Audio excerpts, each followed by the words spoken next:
Hello friends, welcome to Shweta's kitchen. नवरात्रीच्या माझ्या संपूर्ण यूट्यूब फॅमिलीला खूप खूप शुभेच्छा। आज आपण बघणार आहोत Navratri special sweet potato fries.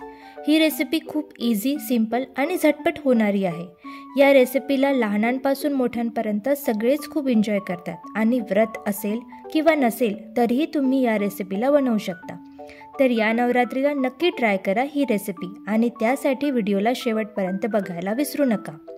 Sweet potato फ्राईजसाठी मी इथे 2 स्वीट पोटॅटोज घेतले आहेत। ही ऑरेंज कलरमध्ये आहेत आणि मुळात गोड आहेत। आपण यांचे लांब लांब काप करून घेऊया। एकदम फ्रेंच फ्राईजसाठी लागतात त्याप्रमाणे यांचे काप करून घ्यायचे आहेत। आता एका कढाईमध्ये 1 ते 2 चम्मच तेल घालूया। तेल गरम झाले की त्यात पाव चम्मच जिरे आणि जिरे चटकले की त्यात स्वीट पोटॅटोचे काप घालूया।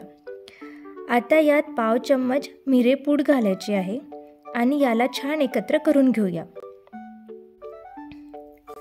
आता यात चवीनुसार मीठ घालून छान एकत्र करून घेऊया आणि झाकण ठेवून 5 ते 7 मिनिटे मीडियम फ्लेमवर शिजवून घेऊया। आता इथे जवळपास 10 मिनिटे झाली आहेत, तर यांना चेक करूया।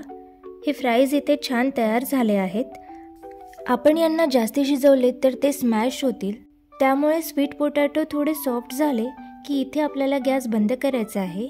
याला आपण दही सोबत सर्व करणार आहोत, त्यासाठी एका वाटीमध्ये दही घालूया। त्यात थोडे मीठ आणि साखर घालून छान एकत्र करून घेऊया। हे आपले गोड दही तयार आहे। आता स्वीट पोटॅटो फ्राईजला या गोड दही सोबत सर्व करूया। हे फ्राईज क्रिस्पी होत नाही, पण दही सोबत खायला खूप छान वाटतात। तर या डिशला नक्की ट्राय करा आणि तुम्हाला कशी वाटली ते कमेंट करून नक्की कळवा। व्हिडिओ आवडला असेल तर व्हिडिओला लाईक करा आणि माझ्या चॅनलला सबस्क्राईब करा। Thanks for watching.